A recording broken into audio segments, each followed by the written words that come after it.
We're back here, second hour main event. I'm your humble host, Stephen McCollum, and you know him as Uncle Lou over here, VSIN, Gamblu.com. Check him out there as well. Lou, how you doing today? I'm doing great, Steve. Happy to be here. I was just talking in between the segments here that after a couple of years of doing this, Steve has gotten very crafty.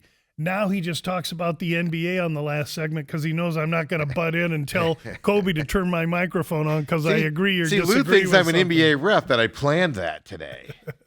I'm not that sophisticated. I don't know why I give referees so much credit to being able to manipulate games, and then I'm over here going, "Yeah, it was purely coincidence today." Well, they can. I just don't know if they are. I don't know enough about. That's a sport that I really have zero positive to say about any capacity of it. So much so, folks, that he goes, "Suns are bad this year, aren't they?" And yeah, I don't know. I they're surely not. don't know. I know the Cats are pretty good. How about that? Do you watch that game last night? No. You didn't Who stay did up they and watch play? it. They played Arizona State. U of A and ASU played? They won by 4. Arizona won by, I think, 4. It ended up being. They had to be favored by more than that. 21 and a half. Oh, good for ASU. Is that Bobby Hurley still? Bobby Hurley. Yeah. You want to? Hey, Kobe, get this clip ready for me. I just want to show this. And was it here? No, it was in Tucson. It was in Tucson. They played them to. Yeah, and Arizona does not lose in Tucson very. Well, when that game comes here, let me know because I'll bet the Cats. that'll be the blow up one. But this is what drives me nuts about Bobby Hurley. Forget about how he always underperforms and all of that stuff. Kobe, play that clip again. Watch the Koa Pete goes up and gets blocked, and then something happens behind the scenes where ASU and a U of A guy get a double technicals are drafted. But I just want to bring up, this is what I can't stand about Bobby Hurley. Go ahead and play it here.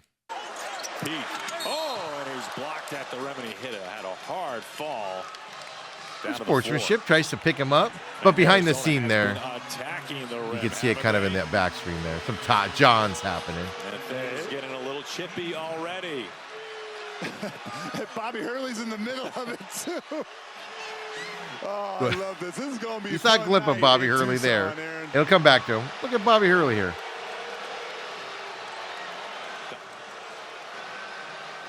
It's 9:44 left in the first half. It's an 18-18 ball game. A technical to both sides. We'll step aside, tell you more when we come back. That drives me nuts about Bobby Hurley. He's out of control. He's screaming and yelling. Am I out of place on this? Dale makes fun of me because I can't stand it. Am I out of place? That's just there's no place for that in basketball. It's not my sport. I hesitate to comment, but here's what I'll say. You say that. When I coached, I was extremely fiery the first year. And Lou Holtz had a saying, remember, danger is just one letter away. Anger is just one letter away from danger, the D. And my second year on, I carried on like Bobby Hurley I was a defensive coordinator for young kids. Every single practice I was screaming and yelling and grabbing them but on game day, we talked in monotone levels. Mm-hmm. We were very matter of fact, and the kids had to read the cool from the coach to be able to go out and play level-headed football. Mm-hmm. It took me a year to understand that. Mm-hmm. So you set the tone as the coach. I don't have a problem with fiery coaches. I don't have a problem with what Hurley. I don't have a problem with fiery coaches either, but there is is going too far. Like Mike Stoops, or the kid down at U of A when he was head coach, it drove me nuts. He's a hothead. Yeah, what are you doing? Like, there's a level, and then I have a problem with Jonathan Gannon this year, who just stood on the sideline with his arms crossed the whole game. Like, there's a good in between there and everything, but he just looks like he loses control.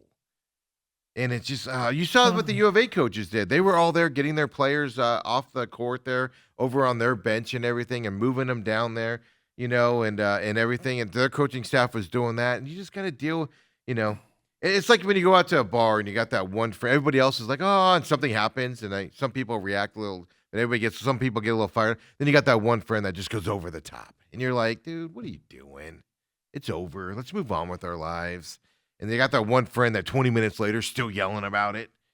Nobody wants that. It's year 10 of that garbage. It annoys me, Lou. It annoys me. I wish I could comment further. I thought he played good basketball as a guard at Well, that's the Duke, thing. He right? wasn't like that at Duke. Because Coach K was like, we don't do that here, kid. Well, maybe if he coached at Duke, he wouldn't have to scream so much. There's a Okay, little well, you got south of that the side of border it, shot but he for the- recruits these kids, so it's his fault they're here if he has to scream that much. I wish I could offer anything. By the way, his brother's the same way at UConn, so that one at UConn, yeah, he's a beauty. He plays in Creighton's league, Yes. and once in a while I see a few minutes of that. yeah, he literally- loses his mind occasionally. I too. literally don't know a thing about that. And sport. UConn, by the way, is a really good team. They dominate and stuff like that. So I don't think it's the recruiting and the players and stuff on that side. But anyway, Lou, it just cracked me up. But yeah, Arizona barely won last night. Well, they don't put pictures on the scorecard, so if you make a 4 on a par 4, you made a par. And, it doesn't matter if you whiffed on the first shot. So we are 1 week away from a UFC fight, first one of 2026, Yes, sir. first one on Paramount Plus. So it's free, no pay-per-view. Well, it's free. It's free in terms of you have to buy Paramount Plus, but it's not pay-per-view. No more $80. No, for but a Paramount fight. took a nice price They hike did. right before UFC came, But, and but you it's got to it's get nothing it. close to $80 for a No, weekend. You're right. I mean, when you think about once a month, $80, that's Yeah. 12 times 8, $960 a year. I refuse just to do saved. it. I refuse to do it for those reasons. Like, man, just for 4 hours or 5 hours of entertainment would be interesting. Now, this card is, ironically enough, as I said, this card I would pay for. This card is going to be fantastic. Well, we lost the Yeah. co-main event. That's saw the that. bad news. The good news is we get a better fight as the co-main event because Sugar Sean O'Malley, a product of Phoenix, Arizona, Mm-hmm. the Sugar Show's going to move up in his fight with Song Yadong and compete in the co-main event. So unfortunate for Kayla Harrison that It was a women's fight, right? It was Kayla Harrison and Amanda Nunes going to be. That should have been an interesting fight. Why too. was that call? I just saw the headline. She had an emergency surgery on a disc in her neck, and she's all busted up Who's about she? it. Kayla Harrison. Okay, Harrison did. Okay. And Harrison's a wrestler, and so they're going to try and turn it around and get him to fight again. There are a lot of moving parts on that fight. Number one, how much time Nunes has been off and away from the cage, but now you add the complexity of coming in after neck procedure. So, yeah. And so there's a lot of complexity in that fight. So we'll wait and see. But the good news is we have a numbered event. It's not a pay-per-view event on the 24th. And then on the 31st, we have yet another numbered event that's going to be taking place in Australia. Yep. And so both cards are killer. I released on Twitter, if you want to watch my Twitter feed, yesterday I made a release that basically overrode a release I had made earlier because one of the fighters fell out of that fight. So one parlay went away, and I used the same fighter for the again. UFC 325 in 2 weeks. For UFC 325 in 2 weeks. If you go to the Gamblu, if you just go Gamblu at Twitter and scroll back, you'll find a parlay release there. That is Rouston coupled with Fazeev, and one unit will earn you 1.44 units. And for those of you that have been watching me for the last couple of years when I've been using the paywall on the web page, that's gone down. We're totally transparent, free, and open to the public this year. And so if you're interested in fights and you're interested in my selections, whether you want to follow them or fade them, that's your business. Those will be coming out on Twitter. Early positions now won't go on the email to the clients because everybody's a client. They're going to go right on Twitter to everybody. And then you can, wait and watch the fight and laugh at me then or laugh with me. Absolutely. So make sure you're following Lou this year, because he does put that out like he did yesterday as well for that. So, since you kind of already hinted, you haven't hinted. You told everybody everything's, not behind a paywall this year. It's going to be on Twitter, on your website as well. So tell everybody where they can find you. Yeah, I mean, I'm a businessman, and I made it clear to clients 2 years ago that I had to I had to borrow the money to do the webpage from my lovely wife, the CEO of the household. And I had to pay her back, and I did it through sales of my sports, and it worked great. Now, this past year in the UFC, I didn't make profit. And so I'm not going to go back and charge these kids money if I didn't earn. I'm going to, in fact, go public. I'm going to kill it this year, and then we'll see what we want to do in a year. But that's a long ways away. I'm focused now on addressing some of the shortcomings I had last year. I bet too many guys that were 6 years or more older than their opponent. I go back and study those trends, and too many older guys. And so you're going to see a huge and immediate reaction in the amount of releases I put out in the UFC this year as well. I'm not going to take a 40-year-old against a 30-year-old unless it's very, very compelling, unless it's Mike Tyson against me. And that's a bad example. But so let's talk about Gamblu.com. That's the webpage that all these clients were good enough to help me finance. And there it is. Top band tells you everything you want to know about me. And you know what? Doggone it. I did my blog yesterday and I didn't post it. So look for the divisional round blog to be up later today, for crying out loud. That there's no excuse for that. Anyway, those are the sports I work. You can check me out there. The most important tab for all of us is the San Xavier Mission tab, oldest mission in the United States. It's south of Tucson, just a few minutes here in lovely Arizona. And when you go there, every day is like that, blue skies and nice and warm. It's a great mission. They're doing some refurbishing to it. We donate regularly to that. Just this week, we made a tuition donation to our young, we sponsor a young man in the Dominican Republic. I can tell you his first name is Victor. I can't tell you the whole name and all that because they don't want me doing privacy that kind reasons. of stuff, Yep. I guess. Nonetheless, we're involved in trying to share and contribute.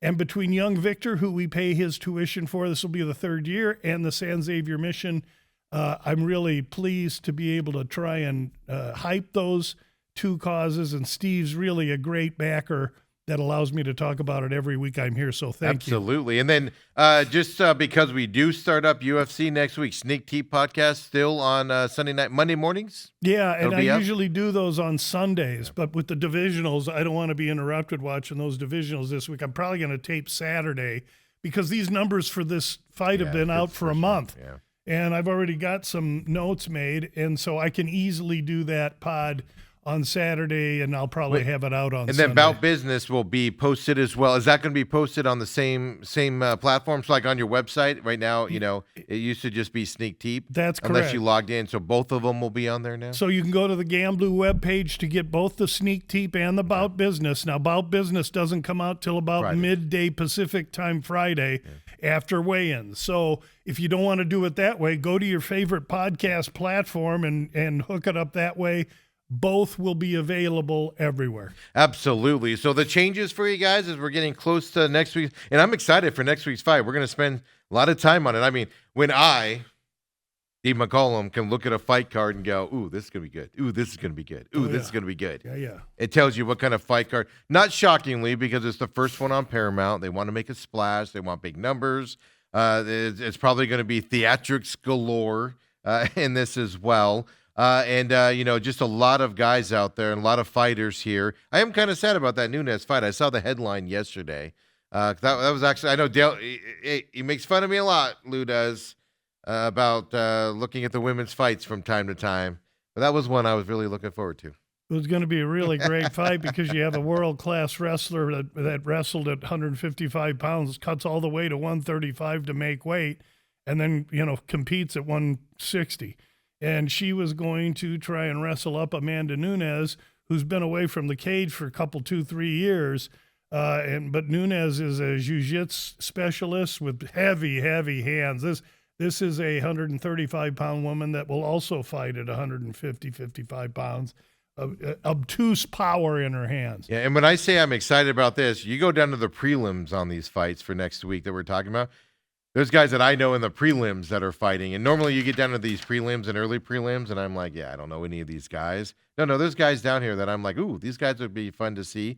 battle it out here with this fight coming up next week. So they put together a good one.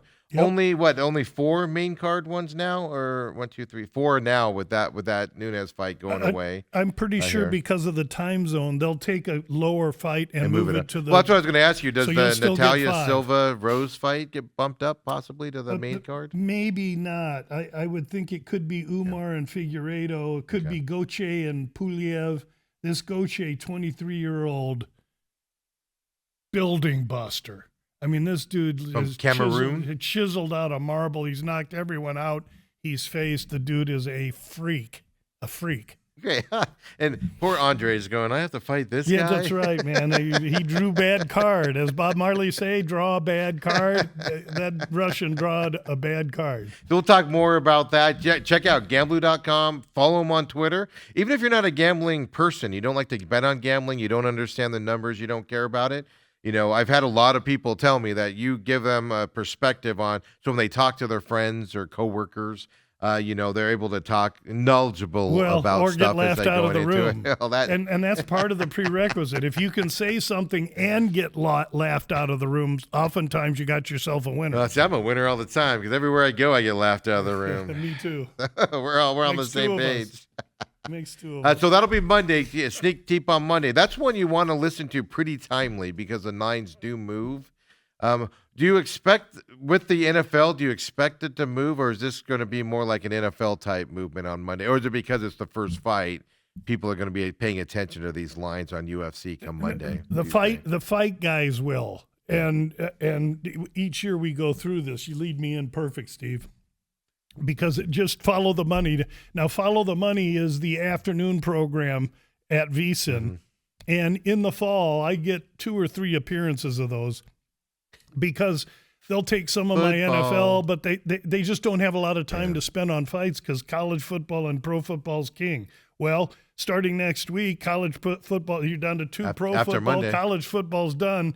And so they need – and now fights come into view. And then after March Madness – then I'm, lose the star of the show. Rock Hudson. Everybody wants to talk about the UFC, so it's great because I get a lot more run this time of year on the VSIN network, which is great. I'm on a regular spot on Beating the Book. Excuse me, not Beating the Book, but Beating the Book. Yeah, Beating the Books. I was like, did they change the name of it? 'Cause With that's the one Dave I Ross see on. and Jensen Lewis, ex-baseball pitcher. And have a great time on those spots. So it's going to be a fun next couple months as we roll into 26. Well, we got a big weekend here coming up. Last weekend in the football side, the thing that amazed me the most was last week we talked about the wind. We talked about the cold, the wind, mainly the wind. Some of those games were windy, and they were still able to throw the football down the field in a couple of the Eagles game and then the Sunday night game there as well. Chicago. Chicago's game. It just amazed me how some of those guys were still able to complete balls 15 yards with 20-mile-per-hour winds flowing on them. Yeah, these guys have strong arms, and we're looking at wind in Chicago again this week with extreme cold.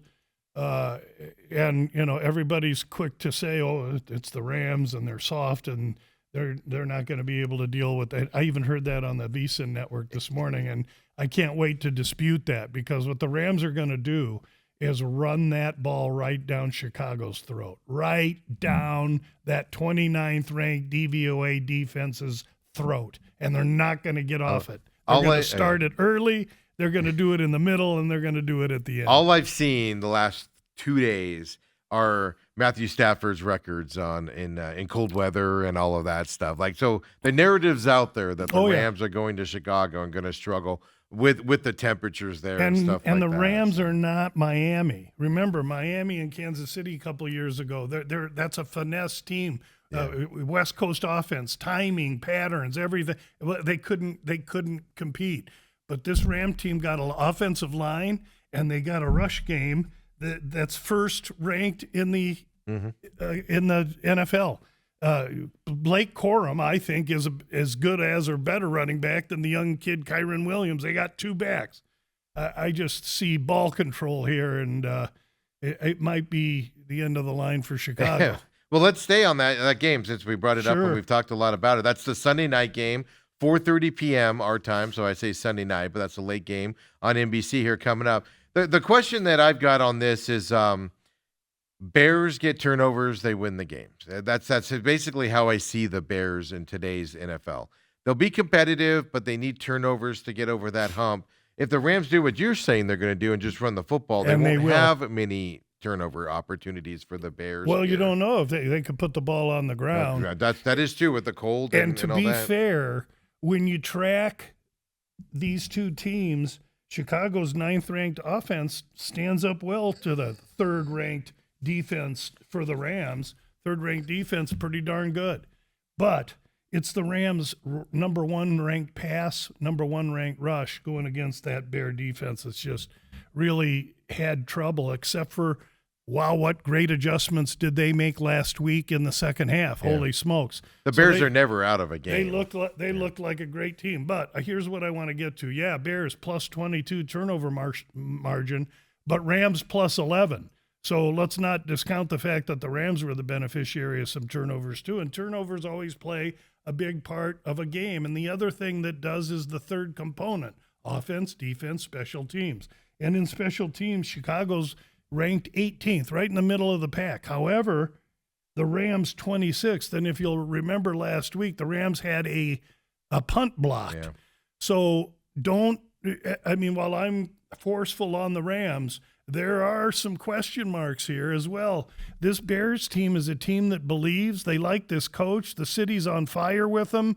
And belief is a really strong thing, belief and momentum. And the Bears have that. So I'm really looking forward to all 4 of these games this weekend. I was talking to somebody I know that lives in Chicago, and they said that they haven't seen the city this way in like years.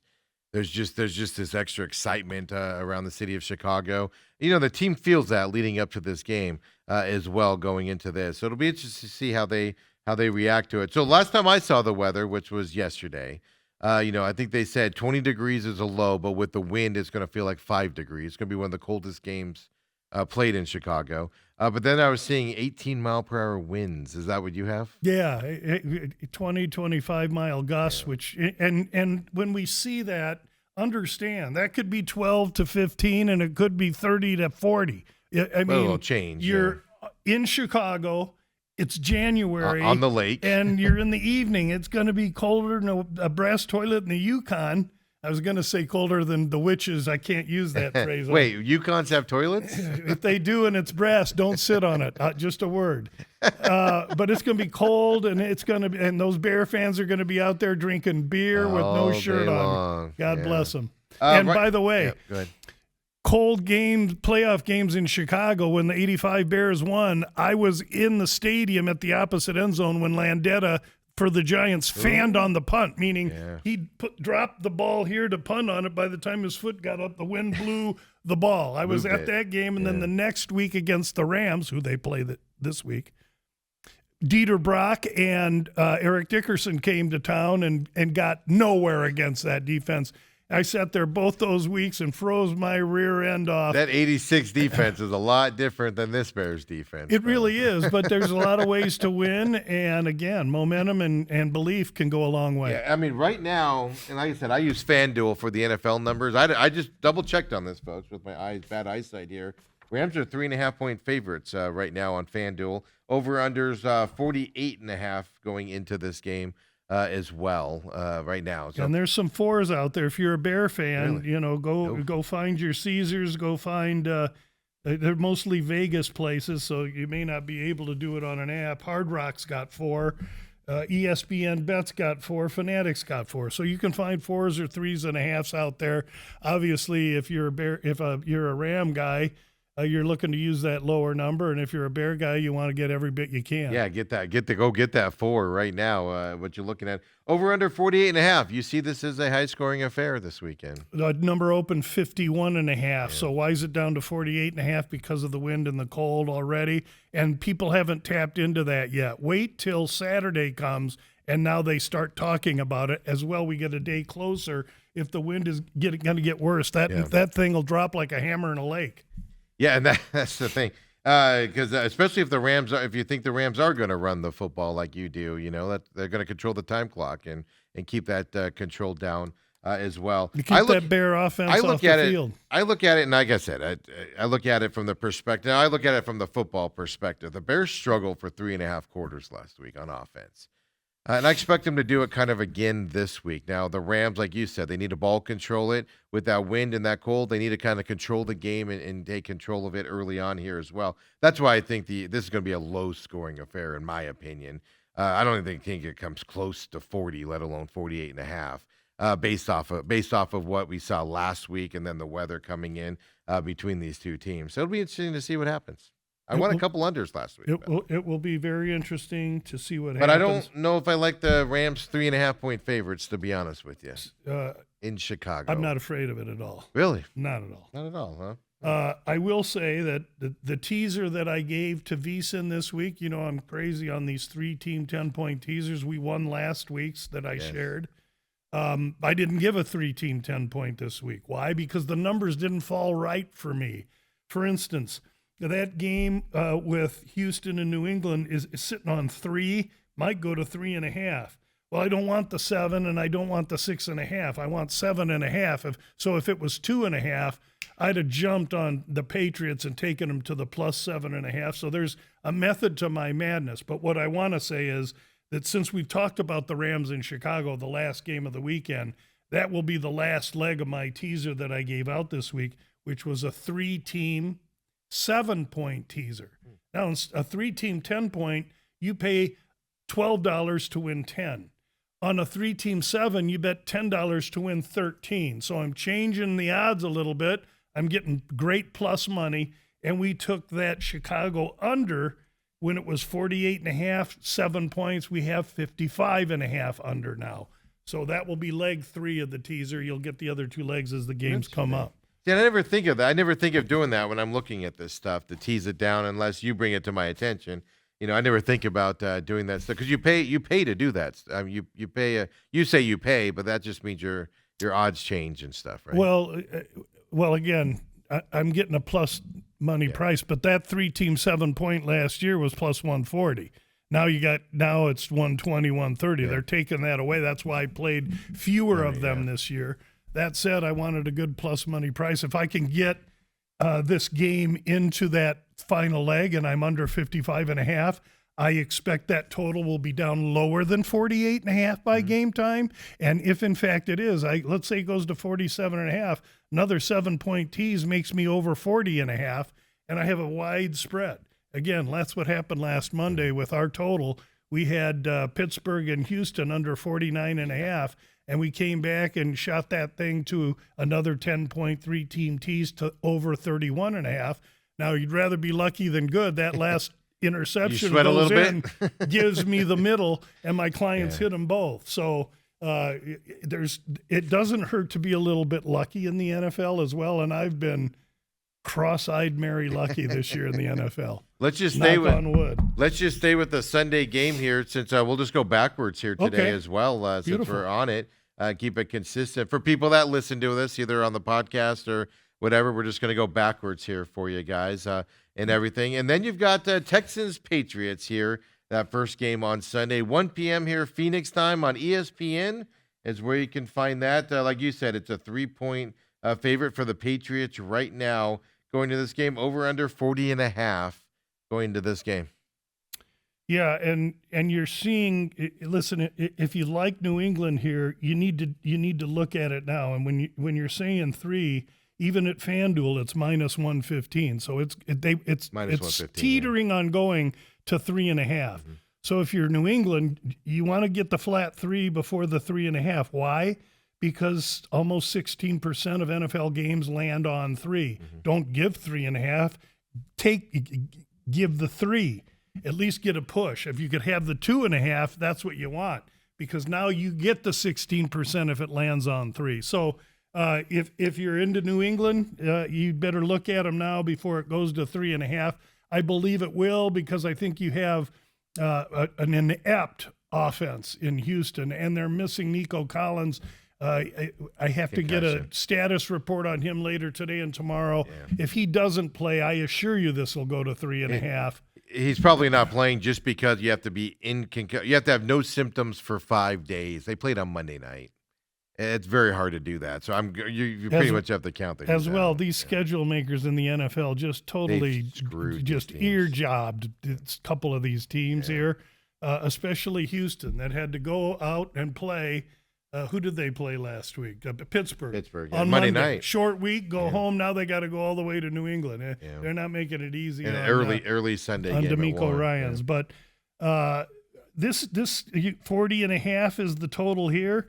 And the total opened on this game 41. So it's ticked down just a little. I mean, let's face it, both these teams want to win by a field goal. But what doesn't fit? I'll tell you what doesn't fit. Houston's terrible offensive line, their 19th ranked offense going against the New England 23rd ranked defense. And New England, at least they have some Vrabel in them because they're only 17th against the run, but they're 23rd against the pass. I don't know if Houston, without Nico Collins, has the equipment to be able to expose New England in the pass game where they're susceptible. So there's my question there with Houston. Meanwhile, New England, third-ranked offense via DVOA going against the Houston second-ranked defense DVOA. To me, this game looks tight, close, and a field goal game. I agree. The Texans defense is going to keep them in it. Now, just like you saw last week with the Steelers, there's a 7-6 ball game for most of the game, it felt like, before Pittsburgh defense Uncle Lou finally gave in. Grease ball lucky over cover. Right. So I think you're going to see the same type of game like you said last time, when we're going to see this weekend. So that's what I'm surprised. You said that under only went down 1 point. Kind of surprises me. Because, again, I see these two teams struggling unless the defense just falls apart like it did in Pittsburgh. I see this as like maybe you'll be lucky to have both these guys combined for 20 points in this game. Well, before last week's Pittsburgh game, Steve, the four teams that Houston had played prior to them, and they're not offensive juggernauts, all scored 21 points or more against them. So where Houston can be had is the long ball. And where New England can expose them is with Diggs and this kid May that can run and buy himself some time. The quarterback. It sets up to be all four of these games set up to be really compelling football games. Okay, perfect.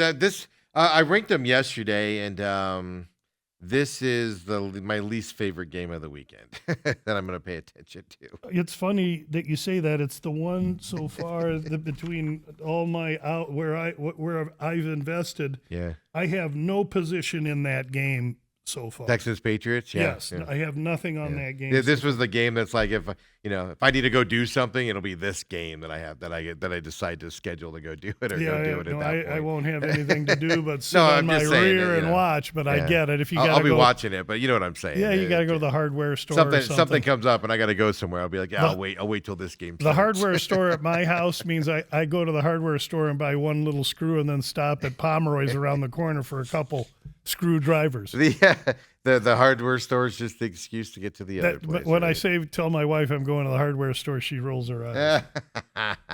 So those are the Sunday games out there for everybody. Then we got the Saturday games. Let's take our break here real quick. Come on back. We got 49ers Seahawks Saturday night, 6 p.m. Phoenix time. Bills Broncos, 2:30 p.m.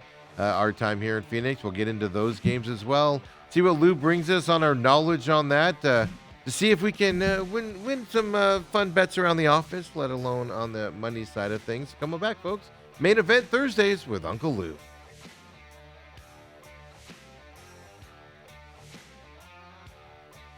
And we're back here at Thursdays with Uncle Lou, still dealing with his punch list at his house. Phone calls in between there. I had a big leak. I came back from vacation. And my shower, I took a shower the next morning, and my downstairs was like flooded with water.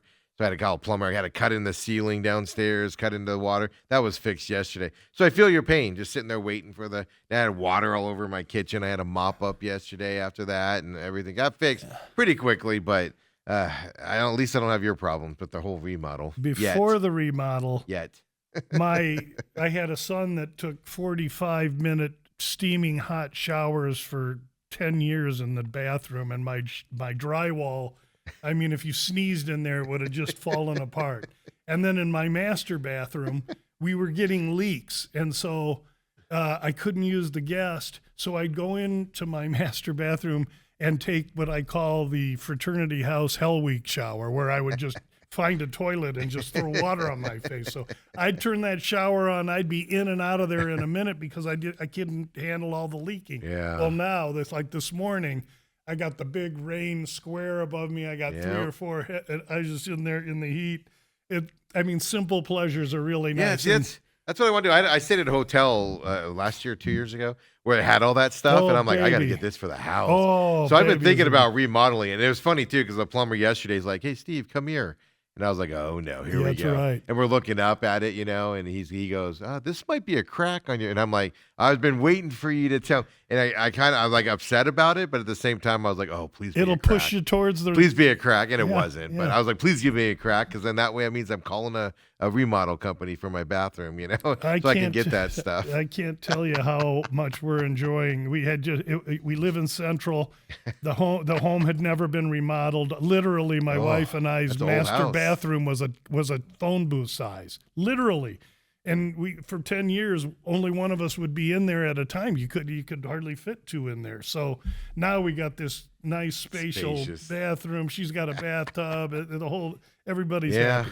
Yeah. That's I know. So I'm like, oh, maybe this is a sign I should start looking into getting this. I just don't want all the hassle. I know what construction takes. And then I your would just story say on this: top of I'd it. plan it ahead of time instead of having to react to it. Well, that's the other side. Because if there's a crack on that floor, guess what I'm doing? I'm meeting with somebody to remodel it, and it's more of a rush. I'd maybe try and get ahead of it now that I'm an expert and I know all the stuff that can go wrong because it all did. I know, and I think it was Dale that goes, "You have 2 other bathrooms. Go use another bathroom." I'm like, I'm not trudging my clothes and everything to the hallway, the bathroom in the hallway that the kids. I'm not taking it downstairs to that bathroom. Like, it doesn't make any sense. I don't Dale, know. but that's an offensive lineman outlook. Yeah, on you life. do what you got to do. That guy rolled around in dirt and loved it for 17 years in the NFL, right? So we're covering the NFL side of things. Don't forget, guys, you can text us 623-252-6670. Hit us up on X as well. You can hit TME Sports Show while Lou's on here. Afterwards, hit him up there at Gamblu, at Gamblu as well, and then Gamblu.com. Lou at Gamblu.com is his email if you want to do it more personable, if you don't want to put your question out there, if you don't know if you want it out there for people to make fun of you or you think people are going to make fun of you and stuff, and you want to do it personally, you can do that as well. So nobody makes fun of people. There's no dumb questions. The only dumb question is the one not asked. So I ask a lot of dumb questions every week, folks, and I don't feel like an idiot doing so we're all good to go, right? Let's go to the early game on Saturday here. Bills-Broncos. I'm looking forward to this game. I've been on Sean Payton all morning because of his press conference yesterday. I've always believed Sean Payton's one of the biggest blowhard a-holes in the league in terms of head coaches. Just always have rubbed me the wrong way. I did so yesterday again, so I've been on him. I've been on the Broncos all week in this game, and my mind's kind of telling me I need to give more credence to the Bills going into this when I woke up this morning after I saw that clip. So I might be influenced. But 1.5-point favorites for the Broncos right now at home, Saturday, 2:30 p.m. Phoenix time. Yeah, great matchup for a game. I can't disagree with you more on at least my take for Sean Payton. Dude was under Parcells as an offensive coordinator. He's a brilliant offensive mind. He's won a Super Bowl. He has a chance to win one here. Most people want to throw dirt at him. And then if they don't want to throw dirt at him, they want to throw dirt at Bo Nix, the quarterback there. Mm-hmm. He's in his second year and has done a great job this year. People think he's a weak link. I question the football IQ of anyone that does question that. The kid's young. He's hungry. He's doing well. Well, he's won all these games against only subpar teams by 2 or 3 points. Hey, listen, they don't put pictures on the scorecard. They're 14-2, this team. Come on now. Denver's real. They're real because they have a defense. They're real because they can run the ball, maybe not as effectively as when they had the other Dobbins from San Diego, from the Chargers. The Charger running back. We all call it San Diego. This sets up to be a great game. Buffalo's 4th-ranked offense going to go head-to-head against that 5th-ranked Denver defense. What a great matchup that's going to be. Buffalo's down to 3 receivers. They're going to get Curtis Samuel back to help them out. Samuel will run some reverses and do some gadget-type stuff for them. But Gabe Davis and one other wide receiver went down with knees last week in their game. So, and their wide receiver room is weak to begin with. A lot of pressure on Josh Allen. They're going to have to run the ball against Denver. And meanwhile, you got the 15th ranked Denver offense going to compete against the 20th ranked Buffalo defense. And the key to the Buffalo defense is the 31st ranked rush defense. They're really poor stopping the run. That's a lack of size. It's a lack of toughness. But Ed Oliver, one of their defensive tackles, is rumored to be coming back. If he plays in this game, that's a huge emotional lift for Buffalo. Again, I sound like a broken record. This is going to be a compelling, awesome football game. Denver likes to play everybody close anyway. And if I'll tell you, coaching, I'll say it's a push, maybe lean to Peyton. Quarterback, it doesn't matter who Buffalo plays. The quarterback advantage is with Buffalo, and that's a big advantage.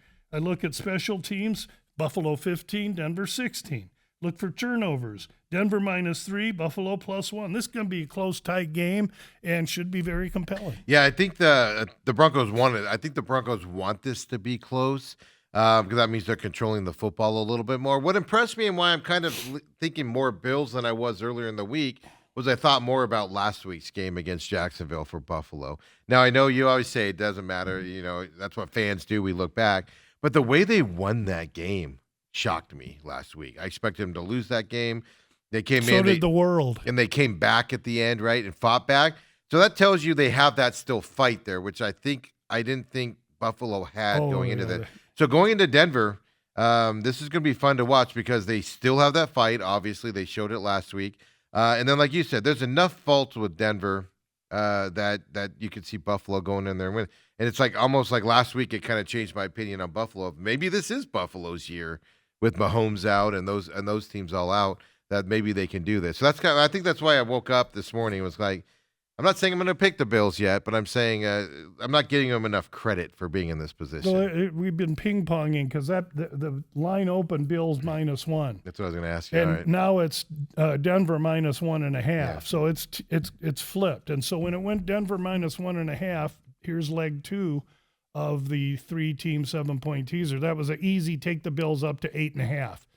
Because Josh Allen, if he's down 14 with 2 minutes left, he's going to put a touchdown up, and hopefully I can get within that 8.5. But I believe that the Bills savvy, their experience, the fact they've gotten there so close so many years in a row, and there's no excuses this year. Yeah, there's a little pressure on them. Yeah, they're a little dinged up. 14 guys on their injury report and 4 on Denver's. So you got to look at that as well. But I think in a game that both teams, really want to keep it close and tight, Buffalo must run the ball for 2 reasons. Number 1, it sets up Josh Allen, and number 2, it keeps their defense off the field. So Buffalo's got to be able to run more Cook rushes than 46 yards like he got last week. And, oh, by the way, last week, the world was on Jacksonville. Yes. Every Tom, Dick, and Harry, and then their Aunt Teresa, they were on them too.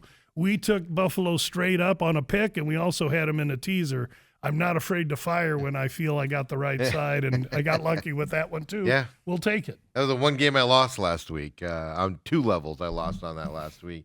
Ed Oliver, by the way, just so people know, is back at practice. Yep. We don't know if he'll be able to play, but at least he's practicing this week. And I'm kind of the opinion, even if it's limited, he's going to get into this game if he's practicing, as long as he doesn't have any setback this week. So pay attention to Friday's those kids want to play, guys. Yeah. Their whole life they've been waiting for playoff football. They want to win a Super Bowl. They want to contribute to their team. You probably, if anything, got to protect Oliver from himself and make sure he's ready if you're going to put him in there. If he has a setback like swelling or something like that, he won't play. So pay attention. For 6 plays against Denver, it ain't worth it if they're going to move on, and you could potentially have him for, what I'm saying? Next round, yeah, absolutely. Right. And then, Denver gets Greenlaw back, famously, if that was the press conference argument yesterday for Sean Payton that kind of riled me up. They get Greenlaw back, which is a huge improvement for Denver's defense talking as well. About a defensive player that riled you up. The reporter asked a question in a technical. Hey, Kobe, do you have that clip real quick? We'll play it for Lou here if he's still got it there. If you can listen to Sean Payton yesterday. Listen to this question. Is it right? Is it ready? Kobe, go ahead and play it. Sean, Greenlaw back for this game, his ability to attack downhill and in the run game. Just how big is that and the timing of it for this one? You want him to attack downhill? Is that your, like, what do you know about attacking downhill in the run game? You don't know. All right, that's right. But Have him attacking downhill. It's good to have a healthy Dre Greenlaw back in the game. Yeah. Their quarterback. Fair. More than fair. That's fair. What's he do? You attack downhill. That's the running game. The defense. That's what Greenlaw does. He stops the running game. Yeah. Okay, so he's a linebacker. I get the analogy, but I mean, I never had Lou taking Sean Payton's side on that. Lamb asking a young reporter asking a question. Jeez. Come on, Lou. I'm just kidding. No, but Greenlaw coming back is a big deal for the Broncos defense as well. Now, how good are you when you've been out for? Same question with Ed Oliver. But Ed Oliver though can just stuff a hole. He could just stand there and stuff a hole. So well, again, a linebacker, Greenlaw is highly athletic. I mean, if he can run around, you put him in. If you can get 10, 12, 14 plays out of the guy in spot positions. When you look across, you see your buddy there after 7 weeks, 8 weeks of not being there. It lifts the whole team. So everybody, I mean, listen, there's no hold bar here. Everybody want to win. 46.5. What do you know what the weather is going to be in Denver? I did not look up Denver weather. Yeah, I did, and it's there's nothing to talk about. It's probably going to be 52 and a 3 mile an hour wind. So 46.5 is the over under on this game. And then, I'm sorry, did you say earlier what it opened at? At the same 46.5. So it really hasn't moved. So you're gonna and you got to understand. I've been to a lot of Denver playoff games. One in January when I watched Elway's last game against Parcells, coached the last time for the Jets, in which in that game it was 63 and sunny. I was out dressed like this in Denver in January. So, but things can change. So they kick the ball off and it's 50 and breezy, and then by the second half you could have sleet. So you never know. You got to kind of watch what's going on in Salt Lake City, because whatever happens in Salt Lake on the Saturday is going to be on Friday is going to be what's going to happen in Denver on Saturday. Yeah, it moves over from that side. So this is one of the fun games I'm looking forward to this weekend coming up here. And then the big game I'm looking forward to, I'm not expecting much from it here, but I'm talking here the afternoon Saturday game coming up, the 49ers and Seahawks. Another NFC West performance. These two battling it out. I think we're kind of jaded going into this game because we just saw them play there in Week 18 for the title. There, and it was kind of a Seahawks blowout. It wasn't kind of, it was a Seahawks blowout. 13-3. And then you see all the 49ers injuries with Kittle out and everything. Yeah. I saw when this opened, at least on FanDuel, it was at 7.5, and I see it's at 7 now. Going into this, I don't know if there's been bigger movements on other boards out there, but over/under is 44.5 right now on FanDuel for this Saturday afternoon game. Yeah, so that opens, and I'm quoting Westgate Superbook because they're a big shot that opens quick. Open 7 and 45.5. Seattle 7, total 45.5. Went to 7.5 immediately, which is telling. And now most of those 7.5s are gone. The only 7.5 remaining in the marketplace is at Circa, which is telling. Circa tends to get sharper bettors. That means the sharper guys are still playing on a little Seattle, where the rest of the community and the whole VSIN community. If last week everybody was on Jacksonville, this week it's San Fran. Really? And I kind of get it. Listen, this is a divisional hatred game. They've played twice already. They were competitive games both times. The first time, Darnold had some turnovers and came roaring back late. The second game, Seattle showed their mettle. And there are still tremendous amounts of people in the marketplace, both behind the counter and on my side of the counter, that regard the Rams as the more potent, the highest-ranked team in the NFC, to which I say blowhard folly, bull roar, because this is all Seattle in the NFC. Seattle's got Darnold. Oh, yeah, he never makes – I've been telling you for weeks they're going to kick the door in. Seattle's going to kick the door in. Darnold's going to play well. I look for Seattle to face Buffalo in the Super Bowl. Really? I'm looking forward to a Rams-Seattle NFC Championship game, by the way, just because of an NFC. Well, a Rams-Seattle. Rams-Seattle. Okay. Yeah, Rams-Seattle. Just because the NFC, also just hopefully wakes up the Cardinals that you're so not competitive in your division.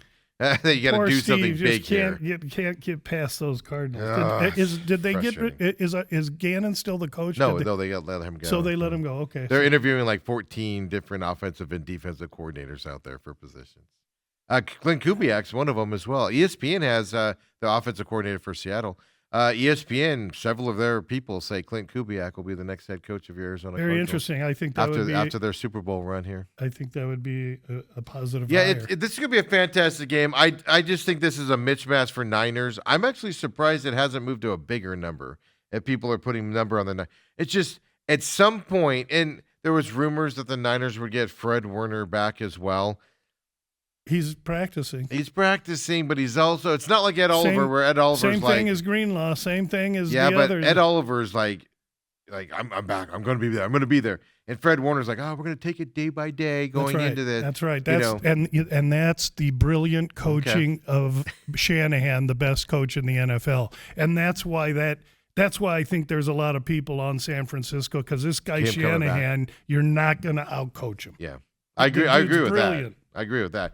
He's going to keep him in it. And then you go, like I said, then you look at 18 where they only scored 3 points on top of it. You've lost Kittle now on that offensive side. I say a lot during this year, without McCarthy, name another star on this offense. You can say Purdy, but in terms of skill positions, you get a little slim there. Well, what they need is the stretcher back, and that's not. I was going to say Ricky Prohl. Who's the kid that Pearsall? Pearsall. They need Pearsall back because Kittle can be handled with that big mouthy wide receiver that they got, number 15. I'm forgetting his name. He plays basically a tight end position. So I don't see San Francisco being hindered by the loss of Kittle as much as others do, because they have big-bodied receivers underneath. But they got to be able to stretch, because if you don't have your safeties playing back, there's no room for the underneath. So there's going to be a lot of moving parts there. I expect Shanahan to coach a brilliant game. I expect Seattle to be fresh and ready to fire. And, boy, how do you got two division teams with serious division hatred. Yeah. And just like you say, if you do get the Rams and Seattle next week, I mean, you're looking at the 3 top NFC teams all from our division. Yeah, I know. And then the Cardinals. I say the NFC. Then the Cardinals with 3 wins. Woo-hoo. Interviewing offensive coordinator. Well, there's only one way they can pretty much go. Oh, Lou, I've been around long enough that they have room to go down still. I get it. There's still 2 and 1 below them. I was here when the Cardinals were in St. Louis, and there was a Green Bay St. Louis Cardinal game at Tempe Stadium. I was living in Tucson at the time. This is 1988. And so we drove up, had a whale of a time going to the game and everything else. So I remember when there was no football team here, and now we have a football team, and they're good, and they need to get better. I still believe that young Michael Bidwell is light years ahead of the previous ownership, his father and his grandfather, but he really needs to come up. We need to get a hire. They need to get some capability. They need to get a quarterback.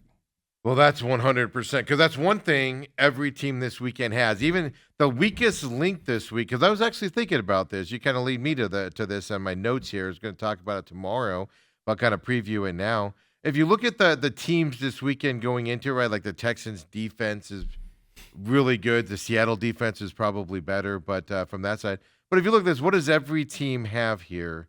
Everyone except Houston. Quarterbacks. Yeah, I think the Houston quarterback's probably the weakest on one. The list. Yes. And Bo Nix, some people would put Bo Nix worse, but Bo Nix would be the next one up on that list. I think uninformed people. But that's not a knock on Bo Nix. It's just, him or Caleb Williams there with the Bears will probably be at that point, Yeah. But we have really good Drake May's going to be down. But we have really good quarterbacks in the. So if it tells you nothing, defense and a quarterback. I mean, That's if what I'm you need, building an folks. NFL team, and I've told this to Dale, I mean, I'm looking at like 5 positions. I need, 2 cornerbacks, a rush end, a quarterback, and a center. You give me that, my uns is going to beat your uns. Yeah, right. As I might might have missed this, or I forgot. The over under on this game is 44.5 for the Niners Seahawks. Last time they played, like you said, it was like 13-3, something like that. I expect this to be a low-scoring game, being a division rival game. regardless on that. That line moved at all? You might have Yeah, said it this, was. but I don't remember. It started at 45 and a Okay, half. so only it's, 1 point. It's ticked down a little bit, basically because of the Seattle defense is number one, but the San Fran defense is as inept as the Bear defense is. And that's why Warner would be such a huge shot in the arm for them if he could just get on the field a few I plays. apologize if you said that earlier. I must have missed it because I was like, I don't "Did we know talk if I about that?" did. So I know. think Well, we're there good. we go, folks. That's where we are, Lou, at this point. So last Saturday and Sunday weekend of NFL football on tap for this year. Yeah, it is. And I mean, I got this weekend, and I had a huge weekend last weekend. Traditionally, I suck eggs on wild card. I don't know. Last weekend was great. I'll tone it down a little this weekend, and then, of course, next weekend will be the last real earning potential weekend for me. We get to the Super Bowl. I'm going to share with you some of my props. I'm going to have a little more fun. The bets go down almost 10 times. So if a unit is $10 in the regular season, my Super Bowl stuff's going to be $2 kind of stuff. That's 5 times. But it just more recreational in the Super Bowl. If I haven't made my clients, ROI, and we're sitting about 14% right now this year. If I haven't done it by the AFC and NFC championship game, I better wave the white flag because I ain't going to do it in the Super Bowl. You're not chasing it in the Super Bowl? Nah. Who did you say your Super Bowl was? Who? Seattle and who? Seattle versus Buffalo. Buffalo. Ooh. That's what I think. And I've been saying that for a few weeks now. We'll see if it comes to fruition. Yeah, I was impressed with Buffalo last week. I thought this was just going to be a flame out for them. I thought McDermott would be needing a new head coach and need a new job next year.